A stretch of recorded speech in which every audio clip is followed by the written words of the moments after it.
तिसरा श्री गणेशाय नमः. धन्य धन्य या जगती स्वामी चरणी, ज्याची भक्ती त्यासी नाही पुनरावृत्ती. पद पावती कैवल्य निर्विकार स्वामी मूर्ती, लोका चमत्कार दाविती. काही वर्ष करुणी वस्ती, मंगळ वेडे सोडिले मोहोळ माझी. वास्तव्य करिता आप्पा टोळ झाले भक्त, ते तिचे साकल्य वृत्त अल्पमती केवी वर्णू.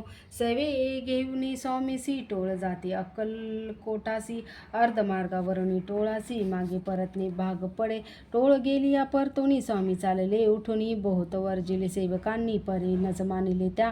तेथून या निघाले अक्कलकोटाप्रती, आले ग्रामद्वारी बैसले. यतिराज स्वेच्छेने तेथे एक अविध होता, तो करी तयाची थट्टा. परी काही चमत्कार पाहता महासिद्धी समजला. पूर्व पुण्यास्तव निश्चित आले चोळप्याचे ग्रह प्रति. स्वामीसी जाणून ईश्वरमूर्ती चोळप्या करी आदर. योगाधिक काही चोळप्याने केले नाही. परी भक्ती स्तव पाही स्वामी आले सदनाते. तयाची देखून या भक्ती स्वामी तेथे भोजन करती. तेव्हा चोळप्याचे चिंती आनंद झाला बहुसाळ. तैपासून तयाचे घरी राहिले स्वामी अवतारी. दिवसेंदिवस चाकरी चोळप्या करी अधिकाधिक. तेव्हा राजपदाधिकारी मालोजी राजे गादीवरी दक्ष असून कारभारी. परमज्ञानी असती जे चोळप्याचे ग्रहाप्रती आले. एकोणी एक यती लोक चमत्कार दाविती. गावात मात पसरली लोका माझी पसरली मात. निरुपासी वळला वृत्तांत की आपुलिया नगरात. येथे विख्यात पातले वार्ता ऐसे ऐकोनी. राव बोलला काय वाणी. गावात येथे येऊनी फार दिवस झाले. परी आम्हा श्रुत पाही आजवरी झाले नाही. आता जाऊनी लवलाई भेटू तया यतीवर्या.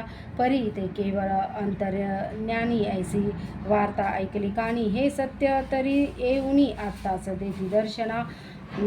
राव मुखातून वाणी निघाली, तोची यती मूर्ती पुढे ठेली. सकल सभा चकित झाली, मती गुंगली रायाची. खून पटले अंतरी, स्वामी केवळ अवतारी. अभक्ती पळून गेली दुरी, चरणी भक्ती जडली ते. सकळ सभा आनंदली, समस्ते पावले वंदिली. षोडोपचारे पूजली स्वामी मूर्ती नृत्ये. इति श्री स्वामी चरित सारामृत. नाना प्रख्यात कथा समंत प्रेमळ भक्त परिशोध. तृतीयाध्याय गोडहा.